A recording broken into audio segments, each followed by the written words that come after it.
Show Christ through lives. Let's show Christ through our own lives. Good evening everyone. సామెతలు అధ్యయనానికి మీ అందరికీ స్వాగతం. మనం లాస్ట్ సెషన్లో ఎలా మాట్లాడాలి, ఎలా మాట్లాడకూడదు అనే సంగతి ఆలోచన చేస్తూ సగమే ఆలోచించాం. సో ఈరోజు సెకండ్ పార్ట్ ఫినిష్ చేసే ప్రయత్నం చేసే ఉద్దేశంలో ఉన్నాను. మాటలు చాలా విలువైనవి, ఎలా పడితే అలా వాడకూడదు అనేది మనం లాస్ట్ టైం చూసాం. మాట్లాడటం మనం సరిగా నేర్చుకోలేకపోయాము. ఎలా మాట్లాడాలి, ఏం మాట్లాడాలి, ఎప్పుడు మాట్లాడాలి. సో మాట్లాడటం గురించిన కొన్ని ఇన్స్ట్రక్షన్స్ సామెతల గ్రంథంలో మనం చూస్తున్నాం.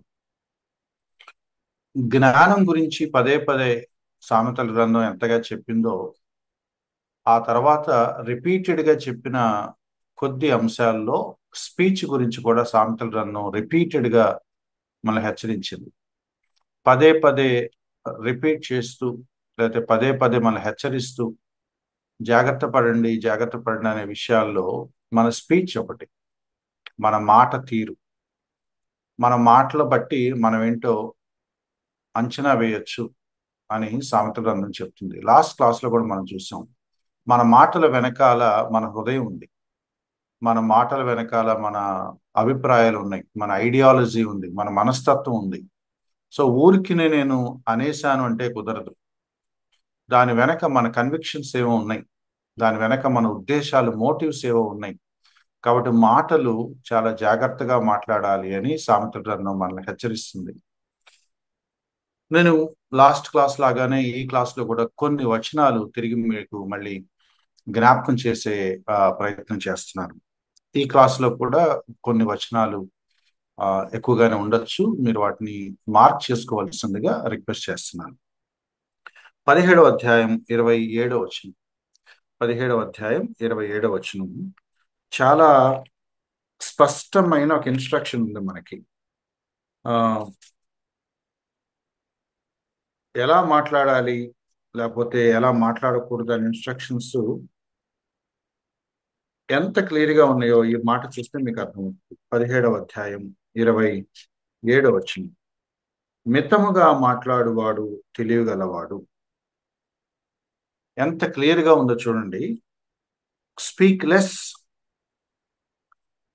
చాలా తక్కువగా మాట్లాడండి. ఒక అనువాదంలో పొదుపుగా మాట్లాడాలి అని ఉంది. మితముగా మాట్లాడండి, పొదుపుగా మాట్లాడండి అంటే ఎలా పడితే అలా మాట్లాడద్దు, అవసరమైతేనే మాట్లాడండి. ఇలా మితముగా మాట్లాడేవాడు తెలియగలవాడు అంటే అర్థం ఏంటంటే, తెలివి తక్కువ వాడు ఎక్కువ మాట్లాడేస్తాడు, తెలివి తక్కువ వాడు విస్తారంగా మాట్లాడేస్తాడు. మాటలు ఎక్కువ ఉంటే దోషం ఉండటమే కాదు, లాస్ట్ టైం మనం మాట్లాడుకున్నాం విస్తారమైన మాటల్లో దోషం ఉంటుందని. అలాగే మాటలు ఎక్కువగా ఉంటే అది మన మూర్ఖత్వానికి గుర్తు. ఎక్కువ మాట్లాడుతున్నామంటే అక్కడ ఏదో ఉంది. లాస్ట్ టైం మనం మాట్లాడుకున్నాం, అంటే ఎక్స్ట్రావర్డ్స్ కొంచెం ఎక్కువ మాట్లాడతారు కదా అని. ఎక్స్ట్రావర్డ్స్ ఎక్కువ మాట్లాడటం అనేది స్వభావ సిద్ధంగా మాట్లాడినా ఎక్కువ ఎక్స్ప్రెసివ్ వాళ్ళు. అది ఎక్కువ ఎక్స్ప్రెసివ్ అనే దానికిను ఎక్కువ వాగేస్తారనే దానికి తేడా ఉంది. ఒక విషయాన్ని వ్యక్తం చేయటానికి వాళ్ళకి సులభంగా ఉంటుంది, ఇంట్రావర్డ్స్కి కష్టంగా ఉంటుంది. కానీ మనం ఎక్స్ప్రెషన్ గురించి కంటే మించి అనవసరమైన మాటలు, విస్తారంగా మాట్లాడే ఒక అలవాటు గురించి మాట్లాడుతున్నాం. ప్రయోజనం లేని మాటలు, అర్థం పర్థం లేని మాటలు డంప్ చేసేస్తాం. ఇక్కడ చాలా విచిత్రమైన మాట వాడాడు, శాంత గుణము గలవాడు, వివేకం గలవాడు. అంటే తక్కువ మాట్లాడే వాళ్ళు, ఆ మాటల వెనకాల వాళ్ళ నేచర్ ఒకటి ఉంది. వాళ్ళు పీస్ఫుల్గా ఉండాలని కోరుకుంటారు, వాళ్ళు తెలియగల వాళ్ళు, వాళ్ళు అనవసరమైన విషయాలు మాట్లాడకూడదని అనుకుంటారు. వివేకం కలిగిన వాళ్ళు, తెలివి కలిగిన వాళ్ళు. మాటల్లో పొదుపు పాటించాలి అంటున్నాడు గ్రంథకర్త. మితంగా మాట్లాడాలి అంటున్నారు. బైబిల్ పదే పదే చెప్తున్న మాట. మనం ఇక్కడి నుంచే, ఇటువంటి వచనాల దగ్గర నుంచే మనకు బోలెడన్ని సలహాలు వచ్చినాయి. కొత్త నిబంధనలో ఉంది, మీరు మాట్లాడటానికి తొందరపడద్దు, వినటానికి ఎక్కువ ప్రయారిటీ ఇవ్వండి అని కొత్త నిబంధన చెప్పింది. వీటిలోంచే రకరకాల సామెతలు, జనరల్ సామెతలు పుట్టుకొచ్చాయి. దేవుడు మనకి 2 చెవులు ఇచ్చాడు, ఒక నోరే ఇచ్చాడు. కాబట్టి మనం మాట్లాడటం తగ్గించాలి, వినటం ఎక్కువ చేయాలి అని. కొంతమందికి మాట్లాడటం ఇష్టం. ఇష్టం అనేది కూడా కాదు, అది ఇక విపరీతమైన ఒక వ్యసనం లాగా అయిపోద్ది. కొంతమందికి విస్తారంగా మాట్లాడటం ఒక వ్యసనం. వాళ్ళు సైలెంట్గా ఉండలేరు. వాళ్ళు నాన్ స్టాప్గా మాట్లాడుతూనే ఉంటారు. అది వాళ్ళ బలహీనత అనుకోండి, వాళ్ళ వ్యసనం అనుకోండి, వాళ్ళ స్వభావం అనుకోండి. అది వాళ్ళ మూర్ఖత్వాన్ని బయటపెడుతుంది. వాళ్ళేంటో వాళ్ళ మాటలు చెప్తాయి. నేను ఎక్కడో చదివాను, వినటం లేదు అంటే అర్థం ఏంటంటే నువ్వు ఎదుటి వ్యక్తి గౌరవం ఇవ్వట్లేదు. వినట్లేదు అంటే అర్థం ఏంటంటే నువ్వు ఏదో చెప్పాలని చూస్తున్నావు తప్ప వేరే వాడి గురించి నువ్వు పట్టించుకోవట్లేదు. వినట్లేదు అంటే అర్థం ఏంటంటే నేర్చుకునే ఉద్దేశం నీకు లేదు. అవతలి వాళ్ళు ఏం చెప్తున్నారు, వాళ్ళ అభిప్రాయం ఏంటి, దాని సంగతి ఆలోచిద్దామన్న ఒక స్పృహ నీకు లేదు. ఎదుటి వాళ్ళని పట్టించుకోకుండా నీకు తోచింది ఏదో నువ్వు చెప్పుకుంటా వెళ్ళిపోవటంలో నీ యాటిట్యూడ్ ఏదో కనపడుతుంది. నువ్వు ఏదో కనపరుచుకోవాలనుకుంటున్నావు, ఏదో వ్యక్తం చేయాలనుకుంటున్నావు, ఇంకేదో రుజువు చేయాలనుకుంటున్నావు. కానీ గ్రంథకర్త ఏమంటున్నాడంటే నువ్వు ఎప్పుడైతే ఎక్కువ మాటలు మాట్లాడుతూ ఏదైతే ఎక్స్ప్రెస్ చేస్తున్నావో నిన్ను నువ్వు మూర్ఖుడిగా రుజువు చేసుకుంటున్నావు. ఆ కింద లైన్లోనే చాలా చాలా చాలా సీరియస్ వర్డ్ ఒకటి ఉంది. మనం చాలా సార్లు నెగ్లెక్ట్ చేసే మాట. 28వ వచనం. మూఢుడు, వాడు ఫూలిష్ మ్యానే, కానీ కొన్నిసార్లు సైలెంట్ గా ఉంటాడు. అలా ఉండటం వల్ల వాడు జ్ఞాని అని ఎంచబడతాడు. అంటే చూడండి, వాడి జ్ఞాని కాదు యాక్చువల్గా. సైలెంట్ గా ఉండటం వల్ల అతను ఏం మాట్లాడుతున్నాడో, అతని ఒపీనియన్ ఏంటో మనకు తెలియదు కాబట్టి అతను మనం గౌరవంగా చూస్తాం. ఇతను కూడా తెలియగలవాడేనేమో అని అనుకుంటాం. దీన్నే కొంచెం నార్మల్ పారాఫ్రేజ్ చేసి చెప్పాలంటే నువ్వు ఎప్పుడైతే నువ్వు మూర్ఖుడివే, బట్ నువ్వు సైలెంట్ గా ఉన్నావు కాబట్టి నిన్ను కూడా జ్ఞానిలాగా అందరూ కన్సిడర్ చేస్తారు. కానీ నువ్వు ఎప్పుడైతే నోరు తెరిచి మాట్లాడుతావో నువ్వు మూఢుడివి అని నువ్వు రుజువు చేసుకుంటున్నావు. మౌనంగా ఉండటంలో జ్ఞానం ఉంది అంటున్నాడు గ్రంథకర్త. Wisdom in silence. తెలియని విషయాలు తెలియనప్పుడు సైలెంట్ గా ఉండటంలో ఒక విజ్డమ్ ఉంది. ఎలాగలా మాట్లాడేస్తే మనం మన జ్ఞానాన్ని కనపరుచుకోవట్లా, మన అజ్ఞానాన్ని కనపరుచుకుంటాం. ఎంత విచిత్రంగా ఉందో చూడండి. ఒకడు మూఢుడైనను మౌనంగా ఉండిన ఎడ్ల జ్ఞాని నచ్చబడు. The moment you open up your mouth you will prove that you are a foolish person. So దీనికి పరిష్కారం ఏంటంటే కింద చెప్తున్నాడు, ఒకే ఒకటి పరిష్కారం, you don't open up your mouth. కొంచెం కఠినమైన మాట ఏంటో తెలుసా, నీ పెదవులను మూసుకో. Shut your mouth, close your mouth. సామెతల గ్రంథంలో మనకి 2 లేక 3 పదాలు తరచు కనపడతా ఉంటాయి. మాటలు, లేకపోతే పెదవులు, లేకపోతే కొండెములు. అంటే ఆ స్పీచ్కి సంబంధించిన సినానిమ్స్ ఉన్నాయన్నమాట. మాటలు, పెదవులు ఒకటే. కొండెములు అబద్ధాలు, అబద్ధ సాక్ష్యాలు, ఇవన్నీ కూడా మాట్లాడటం సంబంధించినవే. అభిప్రాయాలు, స్టేట్మెంట్స్ అంటాం, లేకపోతే ఒపీనియన్స్ అంటాం. All are linked to our speech and our wisdom. So నీకు జ్ఞానం తగినంత సమకూర్చుకునే వరకు, జ్ఞానయుక్తంగా మాట్లాడటం నీకు ఇంకా అలవాటు అవ్వనంత వరకు, నేర్చుకోనంత వరకు నువ్వు సైలెంట్గా ఉండటం మంచిది. అనవసరంగా మాట్లాడద్దు. సో ఫస్ట్ వార్నింగ్, లేకపోతే రిపీటెడ్గా ఉన్న మనకు దొరికిన వార్నింగ్స్లో ఒక వార్నింగ్ ఏంటంటే, తక్కువ మాట్లాడు. సాధ్యమైనంత వరకు నీ నోటికి నువ్వు ఏమనాలి, కాపు పెట్టుకోవాలి. అంటే చేతులు అడ్డు పెట్టుకో, దానికి ఒక గేట్ వేసేసుకో, తలుపులు మూసేసుకో. ఆ పెదవులు అనే ఆ డోర్లోంచి మాట ఎప్పుడైతే బయటికి వెళ్తుందో ఇక నువ్వు వెనక్కి తీసుకోలేవు. You cannot undo it. The moment you speak out, you will be known that you are no longer a wise man. నువ్వు జ్ఞానివి కాదు అని వాళ్ళకి అర్థమైపోతుంది. వాళ్ళు ఏదో అనుకోవాలని మౌనంగా ఉండి నటించమని కూడా అంటలేదు. నీకు తెలియనప్పుడు తెలియనట్టుగా ఉండాలి. తెలియకుండా మాట్లాడద్దు. మాటలు అనవసరంగా మాట్లాడద్దు. మాట్లాడటానికి నువ్వు ఆలోచించాలి. Every word counts, every word matters. ఆచితూచి ఆలోచించి మాట్లాడటం మనం అలవాటు చేసుకోవాలి. Speak less, speak slow. ఆలోచించి మాట్లాడు, ఆగి మాట్లాడు. అనాలా వద్దా, చెప్పచ్చా చెప్పకూడదా, ఒకటికి 2 సార్లు ఆలోచించుకొని take time to speak out. అంటే దాని అర్థం ఏంటంటే తొందరపడి మాట్లాడద్దు. దాన్నే 18వ అధ్యాయం 1వ వచనంలో చాలా బ్యూటిఫుల్ గా చెప్పాడు. 18వ అధ్యాయం 1వ వచనం ఇక్కడ ఒక పోల్చాడు. బుద్ధిహీనుడికి ఒక అలవాటు ఉందట. ఎంత బ్లాక్ అండ్ వైట్ చెప్తున్నాడు చూడండి గ్రంథకర్త. కొంతమందికి ఒక అలవాటు ఉందట. వాళ్ళు వివేచన యందు సంతోషించారట.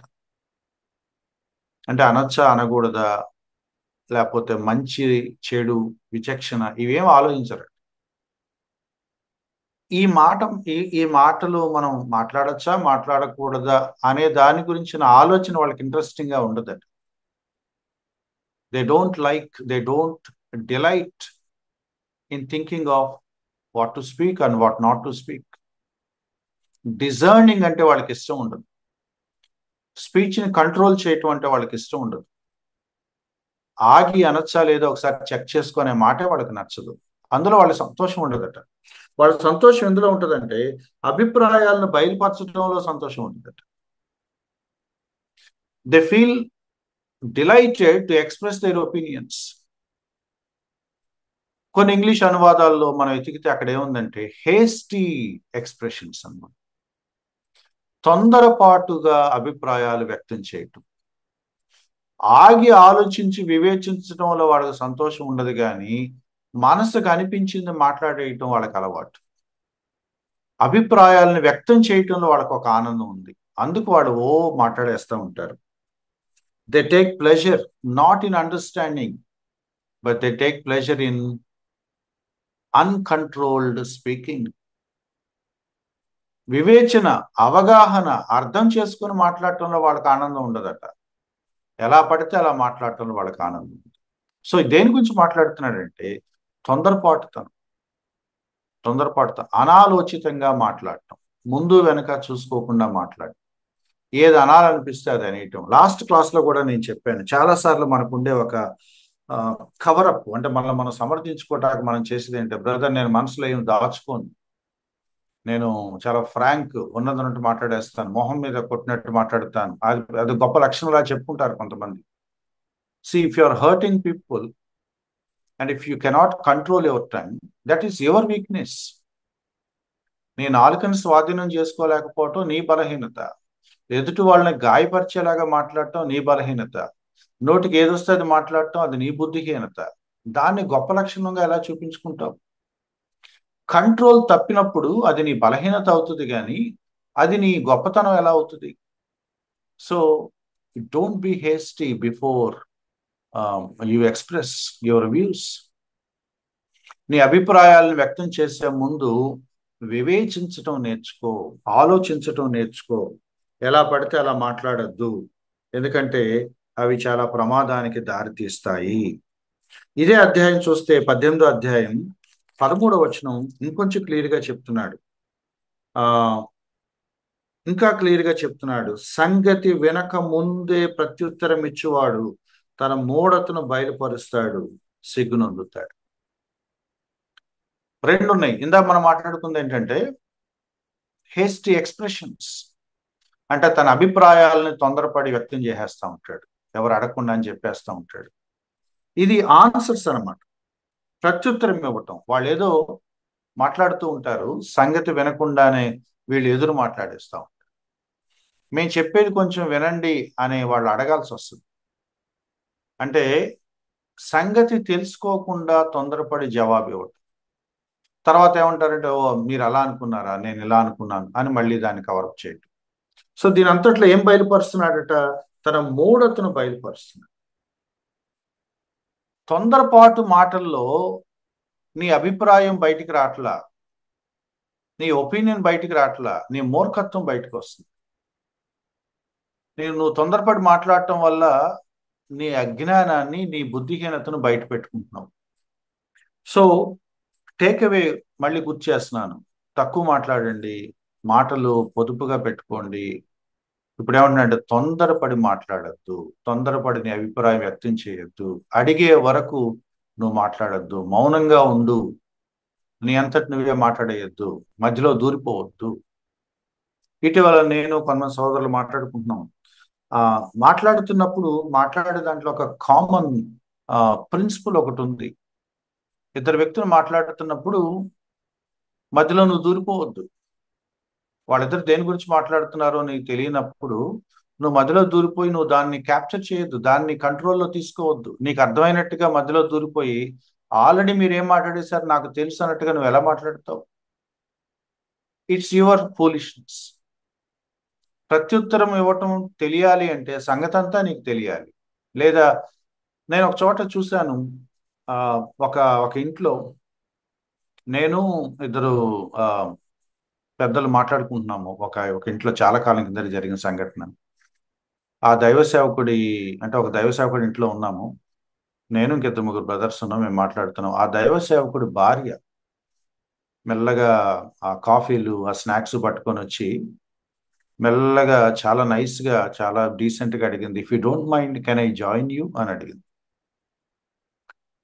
ఎంత పొలైట్ క్వశ్చన్ అంటే, if you don't mind can I join you. మీరు ఏదో మాట్లాడుతున్నారు, ఈ సంభాషణ మధ్యలో మరి నేను రావచ్చా రావకూడదా?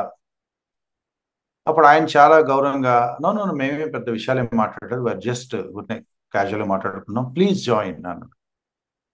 తన ఇంట్లో తన ఇంటికి వచ్చిన కొంతమంది గెస్ట్ మాట్లాడుతూ ఉంటే మధ్యలో నేను రావచ్చా అని అడగటంలో అది ఆమె పొలైట్నెస్, ఆమె సంస్కారం.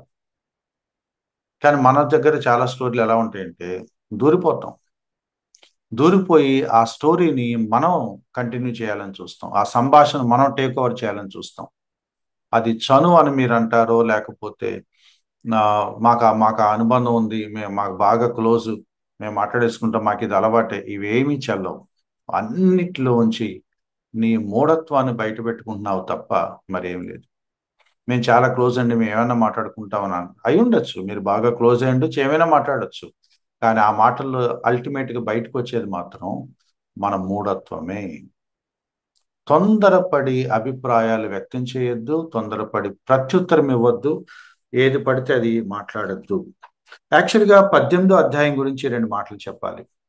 18వ అధ్యాయం అంతా కూడా, అంటే మోస్ట్ ఆఫ్ ద చాప్టర్ మాట్లాడటం గురించే ఉంది.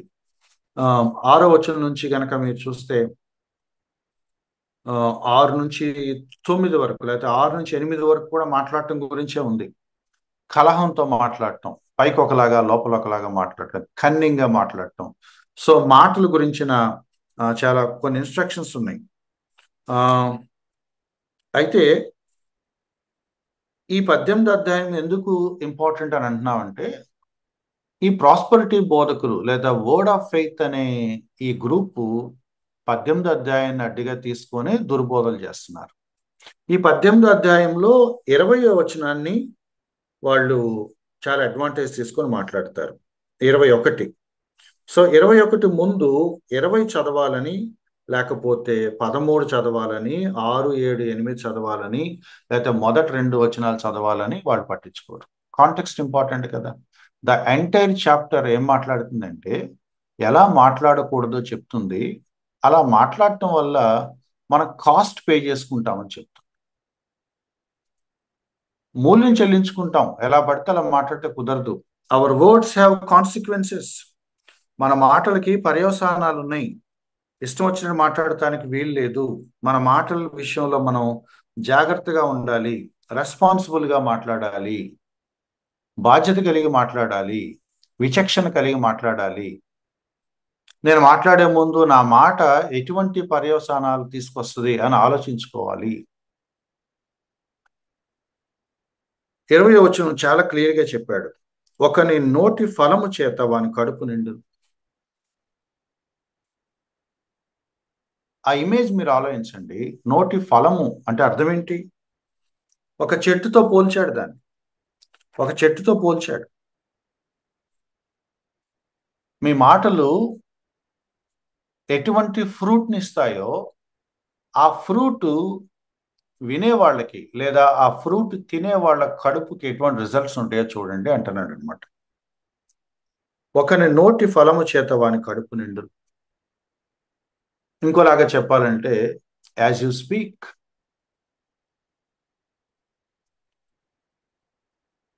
నోరు మంచిదైతే ఊరు మంచిదవుద్ది అన్నారు సామెత. అంటే మీరు మంచిగా మాట్లాడుతూ ఉంటే ఊర్లో వాళ్ళందరూ మీతో మంచిగా ఉంటారు. మీ మాట సరిగా లేకపోతే ఊర్లో మీకు సత్సంబంధాలు ఉండవు, మీరు అందరికీ వ్యతిరేకం అవుతారు. నీ నోటి మాటను బట్టి నీ కడుపు నిండుతుంది అంటున్నాడు. అంటే నువ్వు సరిగా మాట్లాడితే నీకు ఊళ్ళో ఎవరైనా పని ఇస్తారు. నువ్వు సరిగా మాట్లాడకపోతే ఎవరితో నీకు సరైన టర్మ్స్ లేకపోతే నీకు బ్రతకడం కష్టం అయిపోద్ది, నీ పని కూడా దొరకదు. తన పెదవుల ఆదాయం చేత వాడు తృప్తి పొందను. The fruit of your lips, the result of your words. మంచిగా నువ్వు మాట్లాడితే మంచి రిజల్ట్స్ ఉంటాయి, మంచి రిలేషన్స్ ఉంటాయి, కాబట్టి మంచి ఏమంటాము రిటర్న్స్ ఉంటాయి. చెడ్డగా మాట్లాడితే చెడ్డ రిజల్ట్స్ ఉంటాయి, చెడ్డ ఫలాలు ఉంటాయి, నష్టపోతావు. సో మన మాటలకి కాన్సిక్వెన్సెస్ ఉన్నాయి. నేను ఎలా మాట్లాడతానని దాన్ని బట్టి దాని ప్రభావం నా ఎవ్రీడే లైఫ్ మీద ఉంటుంది. నా ఉద్యోగం మీద దాని ప్రభావం ఉంటుంది, నా రిలేషన్స్ మీద దాని ప్రభావం ఉంటుంది, నా నైబర్హుడ్లో దాని ప్రభావం ఉంటుంది. మాటలు జాగ్రత్తగా మాట్లాడాలి.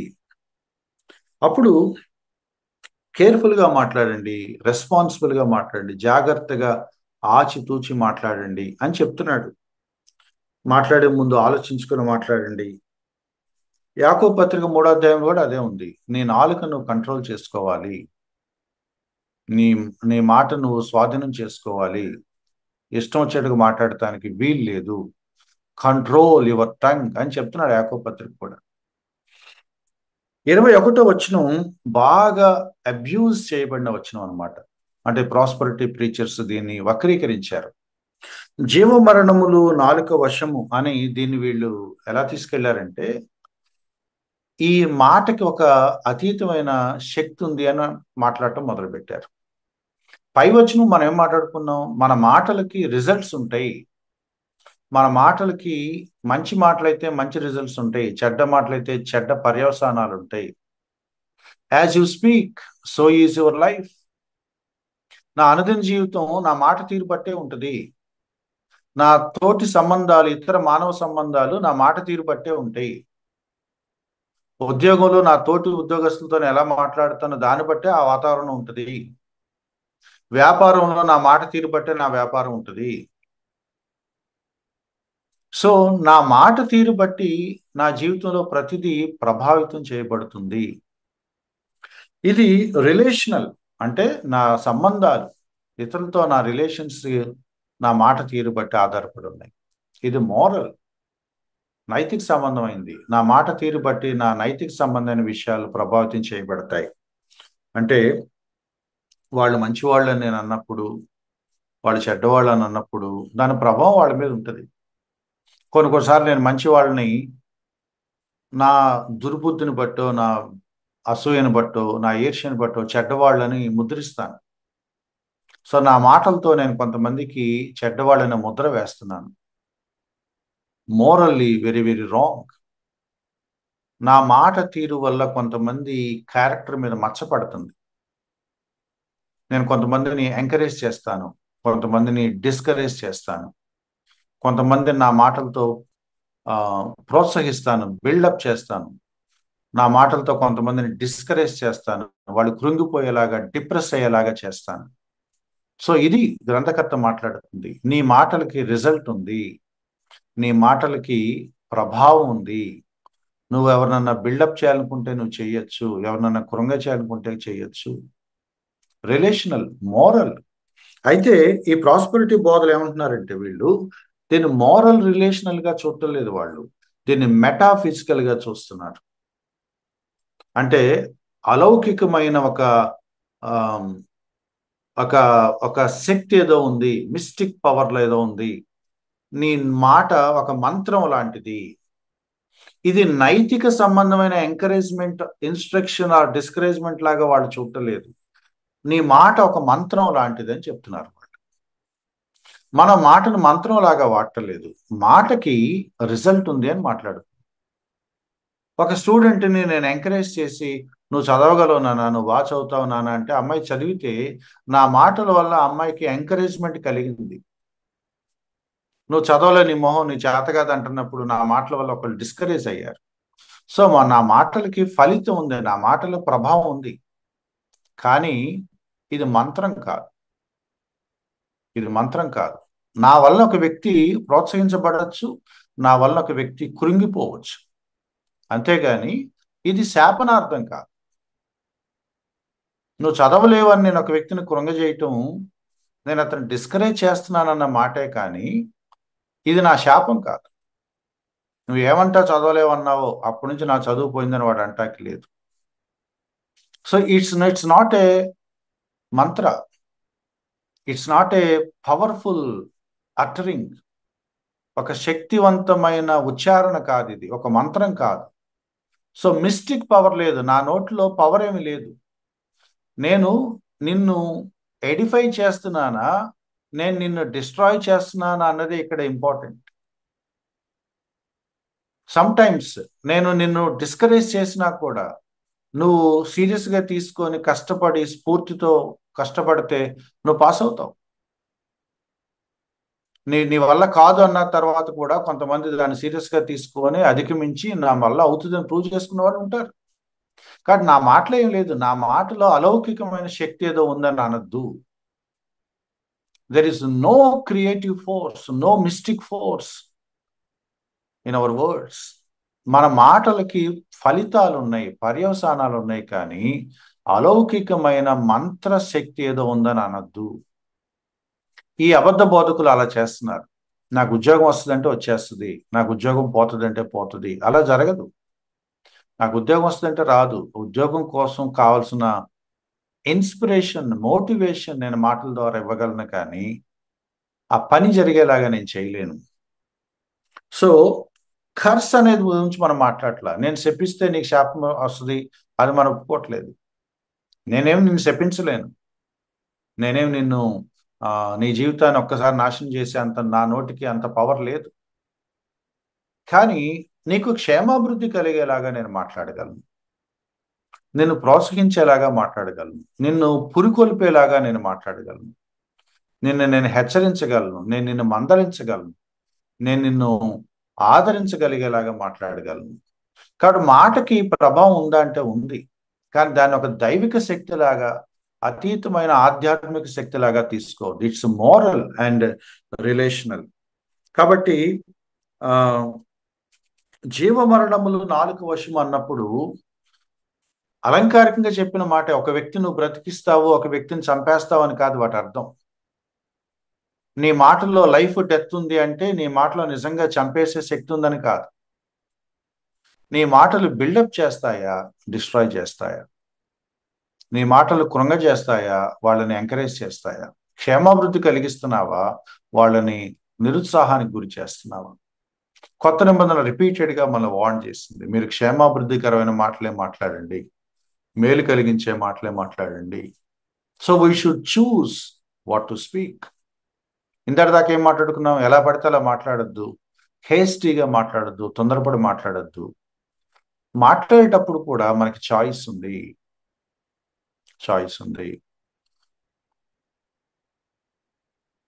ఒక అమ్మాయి 10th క్లాస్ అవుతుంది అనుకోండి, ఆ అమ్మాయి సరిగా చదవట్లేదని మీకు అనిపించింది అనుకోండి, ఏమంటారు? చదవమని ఎంకరేజ్ చేద్దామా, నువ్వు చదవలేవులే నీ వల్ల కాదని డిస్కరేజ్ చేద్దామా? I need wisdom. నా జ్ఞానం కావాలి. ఏం మాట్లాడితే ఈమెకి నేను మేలు చేసిన వాడిని అవుతాను? I need wisdom. నాకేం మాట్లాడో తెలియకపోతే ఐ షుడ్ కీప్ క్వైట్. అంతేగాని చాలా అన్యాచురల్ గా, అమ్మా నువ్వు ఎలాగైనా కలెక్టర్ అవ్వాలి అని అంత పెద్ద డైలాగ్ చెప్పవసరం లేదు. అంటే మేలు కలిగేలా మాట్లాడడం అనేది అసాధ్యమైన కబుర్లు, గాలి కొట్టడం, నటించటం, ప్రిటెన్స్ కూడా వద్దు మనకి. 10th పాస్ అవుద్దో లేదో అని నీకు ఒక పక్క అనిపిస్తా, మళ్ళీ పైకి నువ్వు ఎలాగైనా కలెక్టర్ అవ్వాలి అంటే it's a game, it's a hypocrisy. So ఏం మాట్లాడాలి, ఎంతవరకు మాట్లాడాలి, ఈవెన్ నేను ఎలా ఎంకరేజ్ చేయగలను, ఎంతవరకు రియల్గా, న్యాచురల్గా, ప్రాక్టికల్గా, సిన్సియర్గా ఆ మాట ఉండాలి. So we need wisdom. కొంతమందితో నేను మాట్లాడుతున్నప్పుడు వాళ్ళు అంత మెరిటోరియస్ పిల్లలు కాదు, వాళ్ళు యావరేజ్ అన్నప్పుడు ఐ ట్రై టు కమ్యూనికేట్, నాన్న నీకు బైపీసీ వద్దులే, నువ్వు చాలా ఇబ్బంది పడతావు. చాలా రిస్కీ టైం అనమాట. బైపీసీ వద్దులే నీ వల్ల కాదు అంటే they may be offended. At the same time నువ్వు చేయగలవని తోసేసి వాళ్ళ లైఫ్ అంతా మీద ప్రయోగం నేను చేయలేను. I need wisdom. కాబట్టి వాళ్ళని కురంగ చేయకుండా కూడా ఇది నీకు వద్దులే అని చెప్పే ఒక విజ్డమ్ మనకు కావాలి. సాధ్యమవుద్దా? సాధ్యమవుతుంది. ఎక్స్ప్లెయిన్ చేస్తే వాళ్ళు అర్థం చేసుకుంటారు. చేతగానిది చేయగలవని తోసేసి వాళ్ళ జీవితం మీద ప్రయోగం చేయవసరం లేదు. So we need wisdom. ఎక్కడ వాళ్ళని ఎంకరేజ్ చేయాలి, ఎక్కడ వాళ్ళని కొంచెం వెనక్కి వద్దులే, అది పెద్ద రిస్క్, మనకు వద్దులే. ఆ, ఆ, చాలా కాలం కింద ఒక పూర్ బాయ్ని కౌన్సిల్ చేశాను. వాడు పూర్ అంటే పూర్, ఎంత పూర్ అంటే వాడికి అసలు ఫీజు కట్టడమే కష్టం వాళ్ళ ఇంట్లో. And he's talking about no IIT, పెద్ద పెద్ద మాటలు మాట్లాడుతున్నాడు. వాళ్ళ ఇంట్లో తెచ్చి ఇవ్వలేరు, జరగదు అది. కాబట్టి వాళ్ళ పేరెంట్స్ అడుగుతున్నారు, బాబు వీడు పెద్ద పెద్ద మాటలు మాట్లాడుతున్నాడు, వీ కెనాట్ అఫోర్డ్ హిమ్, వాడికి ఏమైనా చెప్పరాదు. So we need wisdom. వదిలే నాన్న, ఇంతవరకు ట్రై చేద్దాం, అక్కడ మంచి ర్యాంక్ వస్తే అప్పుడు ఆలోచిద్దాం, but do your best, but be practical. Practical అని వాడికి చెప్పే ముందు మనకి జ్ఞానం కావాలి. We need to be very practical. Encourage చేయటం అంటే గుడ్డిగా ఎంకరేజ్ చేయటం కాదు. మందలించడం అంటే హట్టయ్యేలాగా మందలించడం కాదు. వాళ్ళని కృంగజేసేలాగా, గాయపరిచేలాగా మందలించడం కాదు. We need wisdom. ఎలా మాట్లాడాలి, ఏం చెప్పాలి, ఏం చెప్తే వీళ్ళు ఎడిఫై అవుతారు, ఎలా చెప్పాలో మనకు తెలియనప్పుడు you pray and you wait. తెలియకుండా ఏది పడితే అది మాట్లాడి హామ్ చేయొద్దు. హామ్ చేస్తే చాలా చాలా ప్రమాదం కలుగుద్ది. ఆ, కొన్ని వచనాలు చూపించి ముందుకెళ్తాను. యా,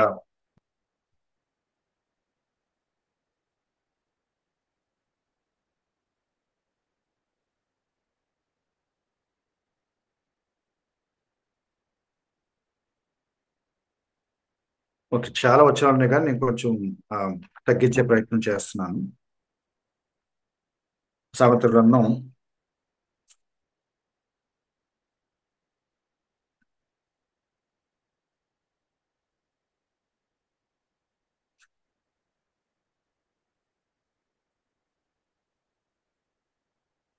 యా, 24వ అధ్యాయం, ఆ, 24వ అధ్యాయం 26వ వచనం. 24, 26, 24, 26 ఎంత క్లియర్ గా ఉందో చూడండి. ఆ, నేను చదువుతున్నాను. నేను ఈ వచనం చూసుకుని మళ్ళీ వెనక్కి వద్దాము. ఇది చూస్తే మనకి సందర్భం కాబట్టి. ఆ, 24, 26. యా సరైన మాటలతో ప్రత్యుత్తరం ఇచ్చుట పెదవులతో ముద్దు పెట్టుకున్నట్లుండు. ఒక ఎఫెక్షనేట్ కిస్ ఎలా ఉంటుందో అంత బ్యూటిఫుల్ గా ఉంటుందట. Right answer at right time. సరైన మాటలతో ఆన్సర్ ఇవ్వటం. And we need this. మనకు రాంది ఇదే. ఎలా ప్రత్యుత్తరం ఇవ్వాలి? సామెత గ్రంథం చెప్తుంది. తొందరపడి ప్రత్యుత్తరం ఇవ్వద్దు. సంగతి వినకముందే ప్రత్యుత్తరం ఇవ్వద్దు. నీ అభిప్రాయాన్ని అడగకుండా చెప్పేయద్దు. నీ తోచింది మాట్లాడేయద్దు. దానికి ఒక పద్ధతి ఉంది, దానికి ఒక టైం ఉంది. సరైన మాటలు, రైట్ వర్డ్స్. ఇవన్నీ బైబిల్ నుంచి వచ్చిన సేయింగ్సే. ఇంగ్లీష్లో ఎవరు అన్నారు, right words at right time. సరైన సమయంలో సరైన మాటలు సరైన ఎమోషన్తో చెప్తే చాలా పవర్ఫుల్గా పనిచేస్తుంది. Right words, right timing and right emotions. నాకు కోపం వచ్చింది, నేను నవ్వుతా మాట్లాడకూడదు. నాకు నవ్వు వస్తుంది, సీరియస్గా పెట్టకూడదు. అలాగే సరైన మాటలు, సరైన సమయం, సరైన వ్యక్తీకరణ, దెన్ అది కన్వే అవుతుంది. ఇప్పుడు చూడండి, అలాగే ఈ సందర్భం మాట్లాడుకున్నాం కాబట్టి 25వ అధ్యాయం 11వ వచనం. 25వ అధ్యాయం 11వ వచనం. అటువంటిది ఇంకొక ఇమేజ్. సమయోచితంగా పలకబడిన మాట చిత్రమైన వెండి పళ్ళెంలో ఉంచబడిన బంగారు పండ్ల వంటిది. How beautiful! ఎంత అద్భుతంగా ఉందో చూడండి ఇమేజ్. ఒక రాయల్ ట్రీట్మెంట్ అట. ఈ picture royal picture, royal home లో జరిగే ఒక యాక్టివిటీ. ఒక వెండి పళ్ళెం, దాంట్లో బంగారు పండ్లు. ఇక అది చూడగానే ఎలా ఉంటుంది? అది ఇస్తే ఎవరైనా నో అంటాడా? Irresistible. You cannot reject it, you cannot reject it, no అనలేవు. And sure acceptance. సరైన సమయంలో సరైన విధంగా నువ్వు మాట్లాడితే అది వాళ్ళు యాక్సెప్ట్ చేస్తారు. సమయోచితంగా పలకబడిన మాట, దాన్ని ఎవరైనా స్వీకరించాల్సిందే, నో అనే ప్రసక్తే లేదు. 26వ అధ్యాయం 26వ అధ్యాయం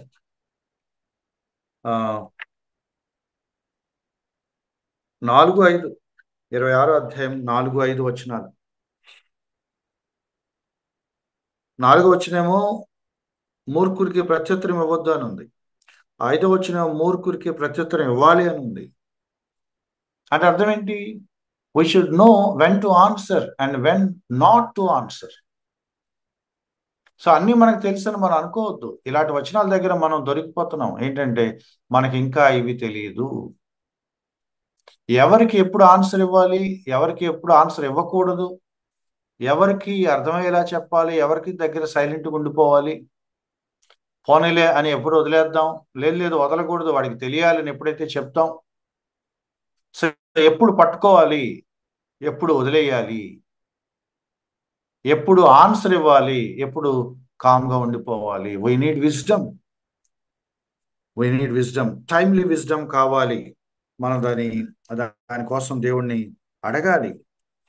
ఈ పదాలన్నీ కూడా చాలా చాలా విచిత్రమైన ఎక్స్ప్రెషన్సే. ఇది కూడా చూడండి, 22 అధ్యాయం 11వ వచనం. 22వ అధ్యాయం 11వ వచనం. హృదయ శుద్ధిని ప్రేమించుచు దయగల మాటలు పలుకువానికి. చూడండి, బార్ అన్నమాట. ఇది మనం మాట్లాడటంలో మనం అందుకోవాల్సిన ఒక స్థాయి ఇక్కడ చెప్పేస్తున్నాడు. ఇది నాకు చాలా చాలా ఇబ్బంది పెట్టేసిన వచనం అనమాట. నేను మాట్లాడేటప్పుడు, లేకపోతే ఇలా అనుకుందాం, నేను మాట్లాడాల్సిన మాటలు దయగల మాటలు, దయగల మాటలు. కానీ ఆ దయగల మాటలు మాట్లాడటానికి ముందు నేను చేయాల్సిన పని ఇంకోటి ఉందండి. అదేంటంటే హృదయ శుద్ధిని నేను ప్రేమించాలి.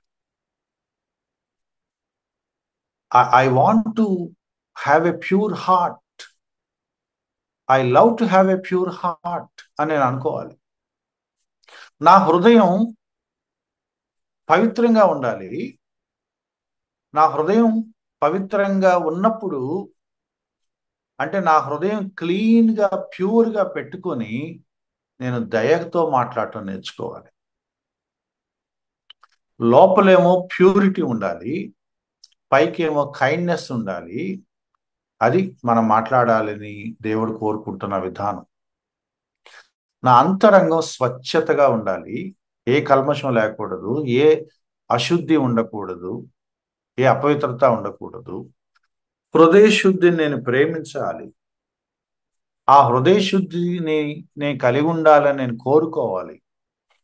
అందులోంచి నేను దయగలిగిన మాటలు మాట్లాడాలి. Pure heart, kind words.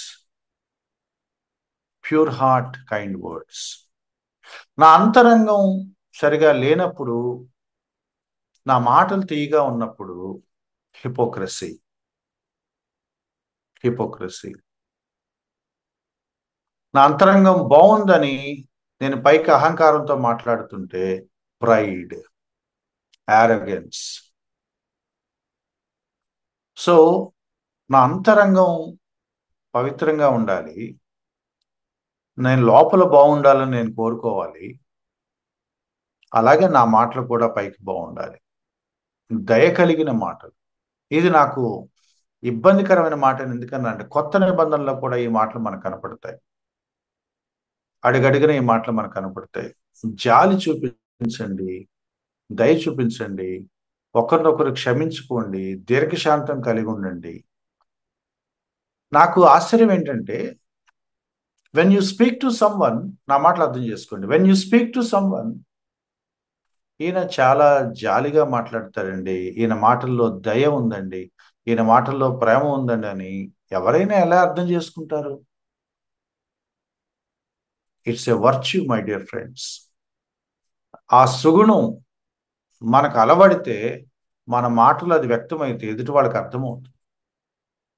నా హృదయం సరిగా లేకుండా, ఆ వర్చ్యూ నాకు అలవడకుండా నేను ఊరికినే శుతిమెత్తగా మాట్లాడటానికి ప్రయత్నిస్తూ ఉంటే అది నటన అవుతుంది.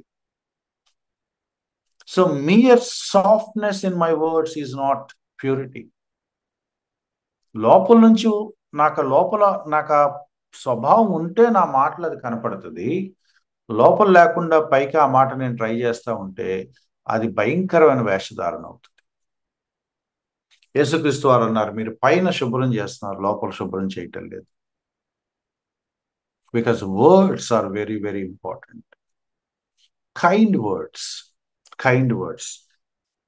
దయగా మాట్లాడటం ఈ రోజుల్లో ప్రజలకు నచ్చట్లేదు. దయగా మాట్లాడటం చేతగాంతనం అనుకుంటున్నాను. మెతగ్గా మాట్లాడటం అంటే ఈ రోజుల్లో వర్కౌట్ అవ్వదండి అంటున్నారు. ఈ రోజులు అలా కుదరదు అంటున్నారు. కానీ బైబిల్ ఏమంటుందంటే, that's how you should speak.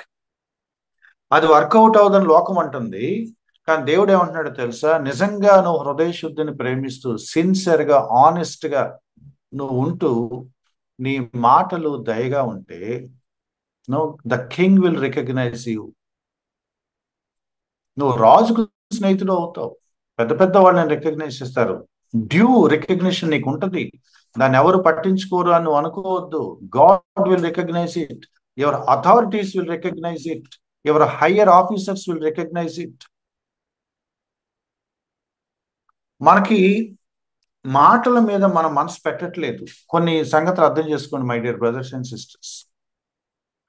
మనం షార్ట్ కట్స్ ఎంచుకుంటున్నాం. ఒక అధికారి దగ్గర మనం పనిచేసేటప్పుడు నేను హృదయ శుద్ధిని ప్రేమించకుండా పనిచేస్తే కుదరదు. షార్ట్ కట్స్ వెతుకుంటున్నాం. వాళ్ళని ఎలా బుట్టలో వేసుకోవాలి, వాళ్ళ కళ్ళలో ఎలా పడాలి, వాళ్ళు మనల్ని ఇంప్రెస్ చేయాలంటే, వాళ్ళు మన వైపు మంచిగా ఉండాలంటే ఏం చేయాలో డ్రామా వేస్తున్నాం. అంతేగాని మీ క్యారెక్టర్ని మీరు ప్రూవ్ చేసుకోవట్లేదు. మీ క్యారెక్టర్ని మీరు ప్రూవ్ చేసుకోవడానికి కొంచెం టైం పట్టొచ్చు, కానీ అది లాంగ్ రన్లో నిలబడుతుంది. మీరు ఇమీడియట్గా ఇంప్రెస్ చేసే ప్రయత్నాల్లో చేసినప్పుడు కొంతకాలమే, తర్వాత మీరేంటో మీరేం కాదో వాళ్ళకి తెలిసిపోతుంది. ఎప్పటికైనా విషయం ఉన్న వాళ్ళ దగ్గరికే అధికారులు జరుపుకుంటూ వస్తారు. ప్రావీణ్యం ఉన్న వాళ్ళనే యాజమాన్యం ఎత్తుకుంటుంది. సమర్థులైన వాళ్ళనే రాజు గుర్తిస్తాడు. తాత్కాలికంగా కబుర్లు చెప్పేవాళ్ళు, నటించేవాళ్ళు, పొగిడేవాళ్ళు కొంతకాలం హడావుడి చేయొచ్చేమో, కానీ ఒక క్రైసిస్ వచ్చినప్పుడు, ఒక పని వచ్చినప్పుడు తిరిగి తిరిగి మళ్ళీ వాళ్ళు మీ దగ్గరికే వస్తారు. రాజు గుర్తిస్తాడు. Kind words, pure heart doesn't go waste. అది వేస్ట్ అని అనుకోవద్దు. దాని ఫలితం ఉంది. దాని ఫలితం ఉంది. ఇక్కడ ఇంకొన్ని మాటలు ఉన్నాయి. ఆ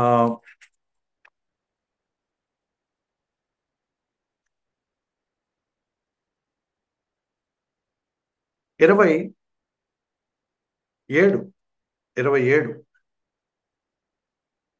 9 27:9 ఇవన్నీ భలే విచిత్రమైన ఇమేజెస్ అన్నమాట. ఆ ఈ మాట చూడండి, 27:9.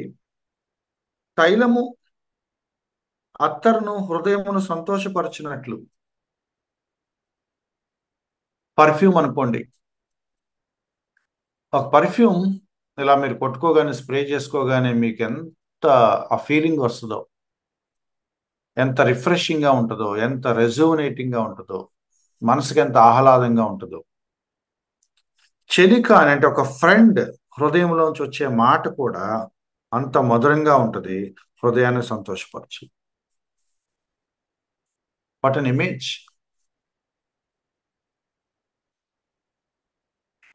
మా కాలేజీలో ఒక కుర్రోడు ఒక బాడీ స్ప్రే కొట్టుకొని వచ్చేవాడు. నేను ఒక 2 days చూసి ఆగలేక 3వ రోజు అడిగేశాను, అది ఏం ఏం బాడీ స్ప్రే అని. బీయింగ్ ఏ లెక్చరర్, అడగకూడదు అనుకుంటానే అడిగేశాను, ఎందుకంటే ఐ కుడెంట్ రెసిస్ట్. అంత బాగుంది. ఎంత బాగుందంటే అది ఏంటో కనుక్కొని నేను అర్జెంట్ కొనుక్కోవాలని. Can we ever say a person who speaks so sweetly? పరిమళ భరితంగా మాట్లాడేవాడు. ఇతనితో మాట్లాడుతూ ఉంటే మనసుకు ఆహ్లాదంగా ఉంటుంది, రిఫ్రెష్ అవుతాం. Nice talking to you brother అని హృదయపూర్వకంగా ఎవరితో అనగలం? వీడితో అనవసరంగా మాట్లాడాలనుకునే వాళ్ళు ఉంటున్నారు. వీడితో మాట్లాడి తలనొప్పి వచ్చింది అనేవాళ్ళు ఉంటారు. వీడితో మాట్లాడి లేనిపోని అనుకుంటాను, మళ్ళీ వీడితోనే మాట్లాడతాను. We regret speaking to some people, but here is a friend who speaks like fragrance. ఇతను మాట్లాడితే ప్రాణాలు తెప్పరిల్లుతాయట, హృదయం సంతోషం పడిపోద్దట, హృదయం సంతోషపడిపోద్దట, మధురమైన మాటలు వస్తాయట. So this is the witness, this is the testimony of a person. వీడు మాట్లాడితే ఒక్క మాట వేస్ట్ మాట మాట్లాడు, మధురమైన మాటలే మాట్లాడతాడు, మంచి మాటలే మాట్లాడతాడు, ప్రయోజనకరమైన మాటలే మాట్లాడతాడు. How refreshing if he speaks. కొంతమంది మాట్లాడితే ప్రాణం లేచి వచ్చినట్లుగా ఉంటుందట, కొంతమంది మాట్లాడితే సేద తీరినట్టుగా ఉంటుంది, ఉపశమనం కలుగుద్ది. మీరు 2 మాటలు మాట్లాడి చాలు సార్, ధైర్యం వస్తుంది సార్. ఒక ఆయన గురించి ఒక సోదరు చెప్తుంది, అన్న ఆయనతో మాట్లాడితే ఎక్కడ లేని ధైర్యం వచ్చేస్తుందన్న. ఆయనతో 2 మాటలు మాట్లాడి చాలు, ఎక్కడ లేని ధైర్యం వచ్చేస్తుంది. Are we helping people or are we bringing them down? మన వల్ల కొంతమంది హృదయానికి సంతోషం కలుగుతుందా, లేదా కొంతమంది హృదయానికి గాయం అవుతుందా? ఇవన్నీ చెక్ పాయింట్స్ అన్నమాట. ఇంకొక ఇబ్బందికరమైన మాట ఏంటంటే, ఇలా రాసుకుంటూ రాసుకుంటూ వెళ్ళి 29వ అధ్యాయం 20వ వచనం, 29, 20, ఇది ఇక అంటే ఏం అనలేక ఆగిపోవటమే. 29, 20 చాలా ఇబ్బంది పడిపోయాను నేను. ఆతురపడి మాట్లాడు వాడిని చూచితివా, వానికంటే మూర్ఖుడు సులువుగా గుణపడును. నేను చాలాసార్లు ఏమన్నా అంటే మూర్ఖుడు తొందరపడి మాట్లాడతాడు అనుకున్నాను. కానీ ఈ వచనంలో ఒక కాంట్రాస్ట్ ఉంది. మూర్ఖుడు వేరు, వాడు బెటర్ నీకన్నా. మూర్ఖుడు సులువుగా గుణపడతాడట. There is hope for a foolish man. మూర్ఖుడు బాగుపడతాడని ఒక అవకాశం ఉంది బాబు, కానీ ఆత్రపడి మాట్లాడేవాడు ఉన్నాడే, వాడికి హోప్ లేదు. ఎంత ఎంత భయపడుతుందో చూడండి ఈ మాట. ఆత్రపడి మాట్లాడేవాడిని చూసావా, వాడికంటే మూర్ఖుడు బెటరు. ఈయన త్వరగా బాగు చేయొచ్చు, ఆత్రపడి మాట్లాడడం బాగు చేయలేము. హేస్టీ స్పీకింగ్, లేకపోతే హేస్టీ వర్డ్స్, తొందరపాటుగా ఆత్రంగా ఆగలేక ఏది అనిపిస్తే అది మాట్లాడే వాడికి వార్నింగ్ ఏంటి తెలుసా? ఒరే నువ్వు బాగుపడవు. మూర్ఖుడినన్నా బాగు చేయొచ్చుగా, నిన్ను బాగు చేయలేము. సామెతలు అందుకని చెప్తున్నాడు, there is no hope for a person who speaks hastily. A foolish man had some better chances rather than this person. అంటే మూర్ఖత్వంలో హోప్లెస్ కండిషన్ ఏంటి అంటే వాగటం అనమాట, ఆత్రపడి మాట్లాడేయటం అనమాట. అంటే ఎంత జాగ్రత్త పడాలి మనం చూడండి, ఎంత జాగ్రత్త పడాలి. వానికంటే మూర్ఖుడు సులువుగా గుణపడతాడు. ఏం కంపారిజన్ అది? ఒక మూర్ఖుడికి బాగుపడే అవకాశాలు ఉంటాయట, బట్ ఆత్రపడి తొందరపడి నోటుకొచ్చింది మాట్లాడేవాడు ఇక మూర్ఖత్వంలో పరాకాష్ఠకు వెళ్ళిపోతాడు. వాడిని ఎవడు బాగు చేయలేడు. ఇందులో ఉన్న విచిత్రం పారాడాక్స్ ఏంటి తెలుసా బ్రదర్? నా మాట ఎలా ఉంటది కానీ నేను చాలా మంచివాడిని బ్రదర్. సామెతలు అందుకత్త అంటున్నాడు, నీకు హోప్ లేదంటున్నాను బాబు నేను. No use, no use. ఆత్రపడి మాట్లాడటం, తొందరపడి మాట్లాడటం, సంగతి ప్రత్యుత్తరం ఇవ్వటానికి ముందే నోరు తెరవటం, వినకుండానే మాట్లాడేయటం, వెరీ వెరీ డేంజరస్. ఎంత డేంజరస్ తో చెప్తున్నాడు, నేను బాగు చేయటం కష్టం. And we should take this warning very serious. 21, 23 అంటే వార్నింగ్ అనమాట. ఏంటి వార్నింగ్ అంటే, పదే పదే మనం మాట్లాడుకున్నవే, పదే పదే ఈ గ్రంథకర్త చెప్తున్న మాటే. నోటిని నాలుకను భద్రం చేసుకో, శ్రమల నుండి నీ ప్రాణాన్ని కాపాడు. కాన్సిక్వెన్సెస్ ఎంత సివియర్ గా ఉంటాయో చెప్తున్నాడు. నోరు కంట్రోల్ లేకపోతే శ్రమలు వస్తాయి. నోరు కంట్రోల్ లేకపోతే శ్రమలు వస్తాయట. నోరు కార్చుకో, నోటిని నాలుకను, మనం మాట్లాడుకున్నాం, నోరు, నాలుక, పెదవులు సినానిమ్స్ గా వాడారు. భద్రం చేసుకో, ప్రొటెక్ట్ చేసుకో, క్లోజ్ చేసే, మాట్లాడద్దు. చాలా చాలా ప్రమాదం ఉంది దానివల్ల, లేకపోతే నష్టం వచ్చేస్తుంది, శ్రమలు వస్తాయి. శ్రమలు రాకుండా ఉండాలంటే ఏం చేయాలి అని అంటే చెప్తున్నాడు, నోటిని కట్టేసుకో. ఇంక వేరే ఆప్షన్ లేదు, వేరే ఆప్షన్ లేదు. మాట ఎలా ఉండాలో చెప్పుకుంటూ చెప్పుకుంటూ చెప్పుకుంటూ చివరికి వచ్చేసరికి దాని సీరియస్నెస్ పెంచేశాడు. నువ్వు ఆత్రపడి మాట్లాడితే నీకు హోప్ లేదు, నువ్వు పిచ్చి పిచ్చిగా మాట్లాడితే శ్రమలు అనుభవించాల్సి వస్తుంది, అంటే కష్టాలు, నష్టం వస్తుంది, నీకు చాలా కాస్ట్ పే చేసుకుంటావు. దానికంటే better you shut your mouth.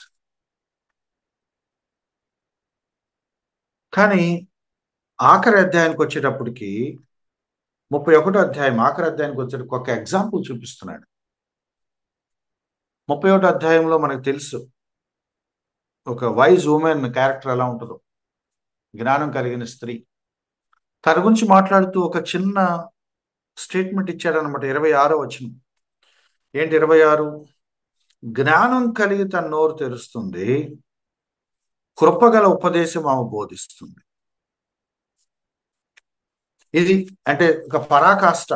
ఏంటి పరాకాష్ట అంటే ఎలా మాట్లాడాలి మనం అనంటే ఇది ఐడియల్ స్టేట్మెంట్. నువ్వు మాట్లాడితే నోరు తెరిస్తే జ్ఞానం కనపడాలి, లేదా జ్ఞానం ఉంటేనే నువ్వు నోరు తెరువు. Be wise, speak wise. తర్వాత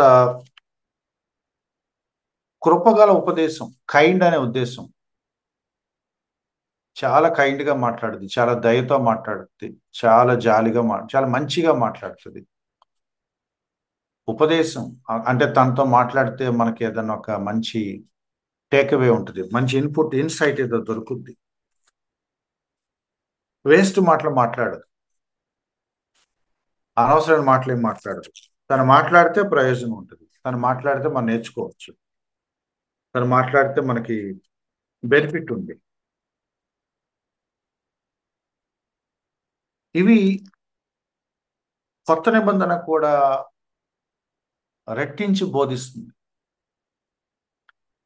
నీ నోటిని కంట్రోల్లో చేసుకో, లేకపోతే నీ లైఫ్ మొత్తం గందరగోళం అయిపోద్దని యాకోబు పత్రిక 3వ అధ్యాయంలో రాశాడు.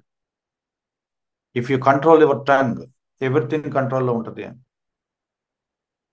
మనం చాలాసార్లు ఏమనుకుంటామంటే we can control our speech అని అనుకుంటాం.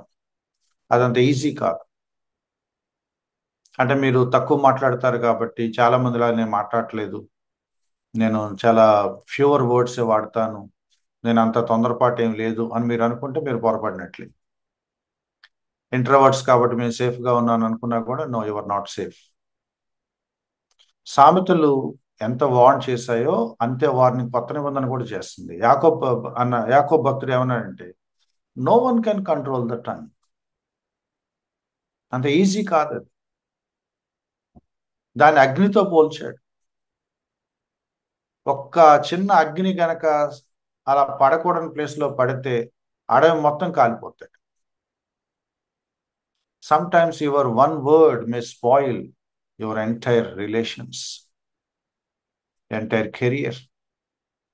ఒక్క మాటతో తమ కుటుంబాలు బ్రేక్ చేసుకున్న కపుల్స్ ఉన్నారు. ఒక మాటతో ఉద్యోగం పోగొట్టుకున్న ఉద్యోగస్తులు ఉన్నారు. ఒక మాటతో లక్షలు నష్టపోయిన వ్యాపారస్తులు ఉన్నారు. ఒక్క మాటతో లైఫ్ని తలకిందులు చేసుకున్న వాళ్ళు ఉన్నారు. Foolishness some times heavy cost demand చేస్తుంది. నేను అనుకోలేదండి, నువ్వు అనుకోవటాకేం లేదు, ఇది అగ్ని, ఇది మంట, నేను అనుకోవటంతో పని లేదు, అది తగలబడిపోతుంది అంతే. Controlling a ship is easy అంటున్నాడు యాకోబు. ఒక పెద్ద ఓడ నియంత్రించడం చాలా ఈజీ. Control your tongue. నేను క్విక్గా కొన్ని వచనాలు చూస్తున్నాను, మీరు తర్వాత చదువుకోండి. ఎఫెసీయులు రాసిన పత్రిక 4వ అధ్యాయం 25, 29, యాకోబు పత్రిక 3వ అధ్యాయం మీరు తర్వాత చూసుకోండి. చాలా వార్న్ చేస్తున్నాడు. అయితే యాకోబు భక్తుడు ఒక పోలిక పోల్చాడు. అది ఒకటి ఎక్స్ప్లెయిన్ చేసి నేను సమ్మప్ చేస్తాను. ఒక ఊటలో ఉంచి 2 రకాల జలాలు రావు. ఒక నీటి ఊటలోంచి లేదా ఒక బావిలోంచి 2 రకాల జలాలు రావు. అలాగే మీ నోట్లోంచి కూడా మిక్స్డ్ వర్డ్స్ రావటానికి వీల్లేదు. దేవుని ఎరిగిన వాళ్ళ, దేవుని ఎరగని వాళ్ళ, నీ మాటలు ఏ కేటగిరీ చెంది? Do you speak like a Christian or do you speak like an anti Christian? Ravi Zacharias గారు ఒక మాట ఉన్నారు, what we speak at and what we laugh at, what we weep at says what we are. ఏం మాట్లాడతాము, ఏ విషయాలకు నవ్వుతాము, ఏ విషయాలకి బాధపడతాము, అదేంటో మనకు మనం అదేంటో చెప్పుద్ది మనం ఎటువంటి వాళ్ళము. ఫర్ ఎగ్జాంపుల్, ఒక పనికి మాలిన వల్గర్ జోక్ వేసా అనుకోండి, మీరు నవ్వారనుకోండి, వాట్ డస్ ఇట్ మీన్? మీరు దాన్ని ఆనందిస్తున్నారు. బయట ఏదో విషాదం జరిగింది, ఏరోప్లేన్ విమాన ప్రమాదం జరిగింది, నీకు దుఃఖం కలిగింది, నీకు బాధ కలిగింది. That's is what you are. దాని మీద నువ్వు జోక్ వేస్తున్నావు అంటే that's is what you are. ఇవన్నీ ఎక్కడ వ్యక్తం అవుతాయి? నీ మాటలు. నీ బాధను వ్యక్తం చేస్తున్నావా, నీ వ్యంగ్యాన్ని వ్యక్తం చేస్తున్నావా, నీ అసహనాన్ని వ్యక్తం చేస్తున్నావా, నీ వెకిలితనాన్ని వ్యక్తం చేస్తున్నావా? All are expressed through your words. నీ మాటలు చెప్తాయి నువ్వేంటో. ఎప్పుడు ఎటువంటి జోక్ వేస్తావు, నీ నోట్లోంచి ఎటువంటి జోక్స్ వస్తాయి, ఎటువంటి మాటలు వస్తున్నాయి. నేను ఊరికినే అన్నాను బ్రదర్, నేను అట్లా నో నో నో నో. నువ్వు ఊరికినే అన్నా ఎలా అన్నా మెల్లగా అదే నీకు ఇండెక్స్ అవుతుంది. అదే నీ ఇండెక్స్ అవుతుంది. నీ మాటలు చెప్తాయి నువ్వు ఎటువంటి ఈ వేటి మీద నువ్వు శ్రద్ధ చూపిస్తున్నావు. నేను చెప్పకూడదు అనుకున్నాను కానీ చెప్పకుండా ఉండలేకపోతున్నాను. కొంతమంది బోధ చేసేటప్పుడు చూసారా, దే స్పీక్ వల్గర్. ద్వంద్వ మీనింగ్లు, డబుల్ మీనింగ్లు, వల్గారిటీ, వెకిలితనం, బూతులు అర్థాలు వచ్చే మాటలు. వాళ్ళు వాక్యం చెప్పట్లేదు. Their heart is filled with something filthy. That says what they are. నేను ఊరికినే అన్నానంటే కుదరదు. ఊరికినే అన్నా కూడా ఎక్కడో చోట హింట్ కనపడుతుంది. నీ హార్ట్, నీ ఇంట్రెస్ట్ అటువైపే ఉంది. యాకోబు దాన్ని వార్న్ చేస్తున్నాడు. ఒకే ఓట్లోంచి రెండు ఎట్లా వస్తాయి?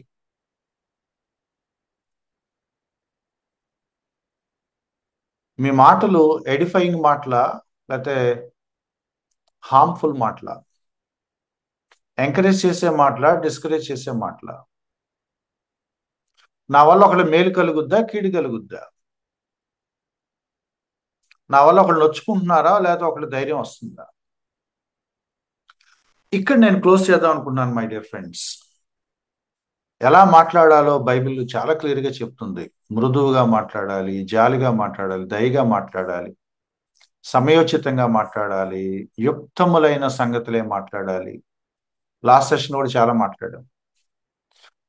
బట్ అల్టిమేట్ గోల్ ఒకటే, నేను సాధ్యం తక్కువ మాట్లాడాలి, తొందరపడి మాట్లాడకూడదు, ఊరికినే ఎడాపడా నా నోటికి వచ్చింది ఎక్స్ప్రెస్ చేయకూడదు, నా నోటి నేను కాచుకోవాలి. ఒకవేళ మాట్లాడాల్సి వస్తే నేనేం మాట్లాడాలో సమయోచితంగా సరైన ప్రత్యుత్తరం ఇవ్వడానికి నాకు సహాయం చేయి ప్రభా, నేను దేవుడిని అడగాలి. ఆలోచించే ముందు, మాట్లాడే ముందు ఆలోచించుకోవాలి. నేను ఎలా మాట్లాడితే ఈ వ్యక్తికి నేను మేలు చేసిన వాడిని అవుతాను, ఎలా మాట్లాడితే ఈ వ్యక్తికి క్షేమాభివృద్ధి కలుగుద్ది, ఎలా మాట్లాడితే ఈ వ్యక్తిని నేను ఎంకరేజ్ చేస్తున్నాను, బిల్డప్ చేస్తున్నాను, ఎలా మాట్లాడితే ఈ వ్యక్తితో నా సంబంధం ఇంకొంతకాలం ఆరోగ్యకరంగా ఉంటుంది, ఎలా మాట్లాడితే ఆ వ్యక్తి సంతోషంగా ఉంటాడు, ఆనందపడతాడు. కోర్స్ ఒక్కోసారి వార్న్ చేయాల్సి వస్తుంది, మందలించాల్సి వస్తుంది. That's another case. Rare exception, అంటే rare conditions, not quite often. But ఎప్పుడో ఒకసారి మందలించాలి అనే ఒక ప్రిన్సిపల్ పట్టుకొని ప్రతిసారి నేను మందలించేలా మాట్లాడుతానా? కొంతమంది అదే ఇదొక ఇదొక ఇదొక వెపన్ అనమాట. స్నేహితుడు మేలు కోరి గాయం చేస్తాడు అని ఎప్పుడు 24/7 గాయం చేస్తూనే ఉంటాడు. That doesn't work out. సో క్షేమాభివృద్ధికరమైన మాటలు మాట్లాడటం ఎలా? సమయోచితమైన మాటలు మాట్లాడటం ఎలా, సరిగా ప్రత్యుత్తరం ఇవ్వటం ఎలా, that's very very important. Any instant, any occasion, any conversation, ఇప్పుడు నేను ఏం మాట్లాడితే అది ఎడిఫైయింగ్ గా ఉంటుంది అని ఒకసారి ఆలోచించుకున్నప్పుడు, దేవుడి మీద ఆధారపడినప్పుడు, పరిశుద్ధాత్మ సహాయాన్ని కోరుకున్నప్పుడు, మనం మౌనంగా ఉండాలా, 2 మాటలు మాట్లాడాలా, ఏం మాటలు మాట్లాడాలి? We need wisdom. ఒకసారి ఎవరో ఒకళ్ళు ఆయన ఏదో అడిగారట, ఆయన సైలెంట్గా ఉండిపోయాడు, ఏమన్నా తెలియలేదు. కొంతకాలం తర్వాత అన్నారట, మీరు వాళ్ళు సైలెంట్గా ఉండటం వల్లే మేము ఏ డెసిషన్ తీసుకోలేకుండా అయిపోయాము. థ్యాంక్ యూ, మేము తొందరపడలేదు. My dear brothers and sisters, ఎవరైనా మనతో మాట్లాడుతున్నప్పుడు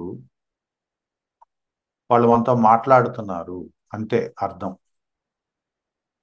దాని అర్థం నేను జ్ఞాని అని కాదు, వాళ్ళ జీవితాన్ని మొత్తం నువ్వు పరిష్కరించేస్తావని కాదు, నువ్వు మాట్లాడేసి వాళ్ళని ఉద్ధరించేస్తున్నావు అని కూడా కాదు. It's good sometimes to be silent. It's good some time to say that I don't know. It's good to accept that you are ignorant of what they are talking. మీరు అడుగుతున్నారు, నాకు ఐడియా లేదండి అని చెప్పడం తప్పేం కాదు.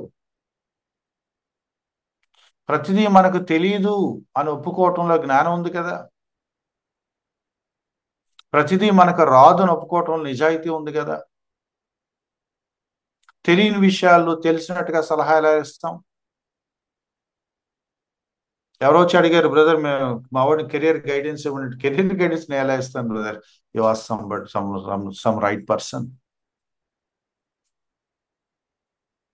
ఇంకోళ్ళు ఎవరు వచ్చి అడిగారు, బ్రదర్ మేము బిజినెస్ చేద్దాం అనుకుంటున్నాం, మీ సలహా. బిజినెస్ నేను ఎలా సలహా ఇస్తాను? I'm not a business man. You consult some right person, but I can pray for you. మీది కానిది మీరు మాట్లాడద్దు, మీ చేతకాన్ని మీరు టేక్ ఓవర్ చేయొద్దు. Speak less, if possible keep quiet. మాట్లాడితే రిఫ్రెషింగ్ గా ఉండాలి, మాట్లాడితే ఎడిఫైయింగ్ గా ఉండాలి, మాట్లాడితే ప్లీజింగ్ గా ఉండాలి. వెండి పళ్ళెంలో బంగారు పండ్లు పెట్టించినంత మాట తీరు ఎప్పటికొస్తుంది మనకి? పరిమళ భరితంగా, రిఫ్రెషింగ్ గా, మనసు తేలికైపోయేలాగా, హృదయం సంతోషపడేలాగా మాట్లాడటం ఎప్పుడు వస్తుంది మనకి? క్షేమాభివృద్ధికరమైన మాటలు ఎప్పుడు వస్తాయి మనకి? సో నా కన్సర్న్ ఒకటే, let's take time before we speak. ఒక మాట మాట్లాడే ముందు కొద్ది సెకండ్లు ఆగుదాం, ఇలా అందామా వద్దా ఆలోచించుకుని మాట. వెంటనే జవాబు చెప్పాల్సిన పని లేదు. ఫ్యూ సెకండ్స్ ఆలోచించుకోండి. అవసరమైతే ఆలోచిస్తానండి కొంచెం, నాకు తెలీదు, I will take some time అనండి, తప్పే ఉంది. ప్రతిదానికి ఇమీడియట్ చెప్పాల్సిన పని లేదు, ఇమీడియట్ రియాక్ట్ అవ్వాల్సిన పని లేదు, మీ మూర్ఖత్వాన్ని వ్యక్తం చేయాల్సిన అవసరం లేదు. Take some time and how to encourage this person, how to build up this person, how to edify this person, how to comfort this person. ఈ వ్యక్తితో నేను ఏం మాట్లాడగలను? ఏ విధంగా నేను ఇతను ఎంకరేజ్ చేయగలను? ఏ విధంగా ఇతను నేను ప్రోత్సహించగలను? ఏ విధంగా ఇతనికి నేను క్షేమాభివృద్ధి కలిగి చేయగలను? గోల్ ఒకటే, ఈ వ్యక్తితో మాట్లాడుతున్నాను నేను, ఈ వ్యక్తితో మాట్లాడినప్పుడల్లా ఈ వ్యక్తిని నేను క్షేమాభివృద్ధి కలిగించేలాగా, ఎంకరేజ్ చేసేలాగా నేనేం మాట్లాడాలి? That should be our goal. యాకోబు చెప్తున్న మాట అదే. ఒకే నోట్లోంచి 2 ఎలా వస్తాయి? కాబట్టి ఒకటే పెట్టుకుందాం, క్షేమాభివృద్ధికరమైన మాటలు మాట్లాడదని పెట్టుకుందాం. Let's Edify one another. Brother ఈ పని మీరు చేయండి, ఈ పని మీరు చేయండి, ఇలా చేస్తే బాగుంటుంది, మీరు ఇందులో దేవుడు మీకు ఈ గిఫ్ట్ ఇచ్చాడు. Encourage one another. మీకు ఎందుకు సార్ ఇవన్నీ అనమాకండి. మీరు ఎంకరేజ్ చేస్తున్నారా, డిస్కరేజ్ చేస్తున్నారా? వాళ్ళని కడుతున్నారా, కూల్చేస్తున్నారా? ఆదరిస్తున్నారా, గాయపరుస్తున్నారా? ఒకటే చెక్ పాయింట్. నేను ఇప్పుడు ఈ వ్యక్తితో మాట్లాడుతున్నాను. ఏం మాట్లాడితే అది దీవెనకరంగా ఉంటుంది? ఏం మాట్లాడితే ఆ words of blessing, words of healing and words of encouragement and words of edification, ఏ మాటలు దీవెనకరంగా ఉంటాయి? ఏ మాటలు స్వస్థత కలిగించేవిగా ఉంటాయి? ఏ మాటలు క్షేమాభివృద్ధి కలిగించేవిగా ఉంటాయి? ఏ మాటలు ప్రోత్సాహకరంగా ఉంటాయి? హెబ్రీ పత్రిక 10వ అధ్యాయం 24 అనుకుంటా, ఆఖరి వచ్చిన మేబీ ఆ కాలంలో చివర్లో అన్నాడు, ఒకరినొకరు పురుకొల్పుకుందాం, ఒకరినొకరు పురుకొల్పుకుందాం, ఒకరినొకరు ప్రేరేపించుకుందాం, సత్క్రియలు చేయాలని ప్రేరేపించుకుందాం, ప్రేమ కలిగి ఉండాలని ప్రేరేపించుకుందాం. Let us stir up one another with words of love. సత్క్రియలు చేద్దాం, మంచి పని చేద్దాం. మనకు అర్థం కావట్లేదండి, ఎదుటి వ్యక్తిని ఎంకరేజ్ చేయటంలో ఎంత హీలింగ్ ఉందో మీకు అర్థం కావట్లేదు. ఎదుటి వ్యక్తిని ఎంకరేజ్ చేయటంలో ఎంత విజ్డమ్ ఉందో మీకు అర్థం కావట్లేదు. ఒక వ్యక్తితో మీరు మాట్లాడి ఆ వ్యక్తిని ప్రోత్సహించడం వెనక ఒక దైవికమైన ఒక నమూనాను మీరు ఫాలో అవుతున్నారు. అతను మీరు ఎడిఫై చేస్తున్నారు, అతనికి మీరు ఎంత మేలు చేస్తున్నారో మీకు అర్థం కావట్లేదు. Can anyone in their life say that so and so brother really encouraged me and I was really disturbed? నా పరిస్థితి బాగాలేనప్పుడు ఒక అన్న నాతో చాలా మంచిగా మాట్లాడాడు, నన్ను ఎంకరేజ్ చేశాడు అని ఎవరైనా జీవితంలో మనం గుర్తు చేసుకుంటారా? ఒక్కళ్ళు కూడా మన గురించి ఆ మాట చెప్పకపోతే మన మాటలను ఏమనాలి? What's the fun of having this rare gift of speech? ఎవరికి మన కృపావరం దేవుడు మనకిచ్చాడు. మనం వాటిని మనుషుల్ని గాయపరచటానికి, ఆడిపోసుకోవటానికి, చాడీలు చెప్పుకోవటానికి, గాసిప్స్ చెప్పటానికి, ఆడి గురించి వీడికి, వీడి గురించి ఆడికి సంగతులు చేరేయటానికి, దానికోసం బతికేస్తుంది. నా వలన ఎవరికైనా మేలు కలుగుతుందా? నా వల్ల ఎవరికైనా ఆదరణ కలుగుతుందా? నా వల్ల ఎవరికైనా పురికొల్పబడుతున్నారా? నా వలన ఎవరికైనా రిలీఫ్ ఉందా? ఎంకరేజ్మెంట్ ఉందా? Words of wisdom. జ్ఞానం కలిగిన స్త్రీ గురించి రాస్తూ 2 మాటలు మాట్లాడు. కృపగల ఉపదేశం ఇస్తుంది, జ్ఞానం కలిగిన నోరు తెరుచు. మనం కూడా అటువంటి మాటలు మాట్లాడాలని కోరుకుందాం. నేను దాకా రిఫరెన్స్ చూపించడం మర్చిపోయి, నేను చూసి పెడతాను. ఆ వచ్చిన అర్థం ఏంటంటే, we need to ask God. సమయోచితంగా మాట్లాడటం మనకు రాదు, దేవుని మనం అడగాలి అని సామెతల గ్రంథకర్త చెప్తున్నాడు. So let's pray until we get this wisdom, until our words are filled with wisdom, until our hearts are filled with purity. హృదయ శుద్ధి కలిగి దయ కలిగిన మాటలు మాట్లాడటం మించి లైఫ్లో ఇంకేం కావాలి? కైండ్ వర్డ్స్, ప్యూర్ హార్ట్, అది లైఫ్. అది లైఫ్. హృదయం పవిత్రంగా ఉంటుంది, మాటలు ప్రేమగా ఉంటాయి, ఇంకేం కావాలి? అది అటువంటి వ్యక్తుల్ని చూడాలని కోరుకుందాం, అటువంటి వ్యక్తులుగా అవ్వాలని కోరుకుందాం. నోటిని అదుపులో పెట్టుకోవటం నేర్పించమని అడుగుదాం. మాటలు తగ్గిద్దాం, వింటం పెంచుదాం, నేర్చుకుందాం, అర్థం చేసుకుందాం, ఎడిఫై చేసే విధంగా మాట్లాడదాం. నేను ఇతన్ని ఎంకరేజ్ చేయకపోతే ఎందుకు ఇంకా అతనితో మాట్లాడటం? నేను అతన్ని అప్రిషియేట్ చేయటం రాకపోతే అతనితో మాట్లాడే ఉపయోగం ఏముంది? చూజీగా కొంతమందిని మీరు ఎంకరేజ్ చేస్తున్నారా? కొంతమందిని అట్లా మీకు బయాస్డ్ ఫీలింగ్స్ ఉన్నాయా? ప్రమాదం, ప్రమాదం, ప్రమాదం. యేసుక్రీస్తు వారు మనకు మాదిరి. తనకి ఎదురొచ్చిన ఏ వ్యక్తితో ఏం మాట్లాడాడు చూడండి. ఎవరెవరో తనకి ఎదురు పడ్డారు. అమ్మా, ఎంత ఎంత కైండ్ వర్డ్. అమ్మా, చిన్నదానా, యవనస్తుడా. Caring words, kind words, loving words, words that edify, words that refresh, life giving words అండి. మీరు మంచిగా మాట్లాడటం ప్రారంభిస్తే ఎన్ని జీవితాల మీద ప్రభావం ఉంటుందో. మీ జీవితం బాగుంటుంది, వాళ్ళ జీవితం బాగుంటుంది. మీరు మాటలు నిర్లక్ష్యం చేస్తే మీరు నష్టపోతారు, చాలా మందికి నష్టం కలిగజేస్తారు. As our words, so our life. Thank you. God bless you.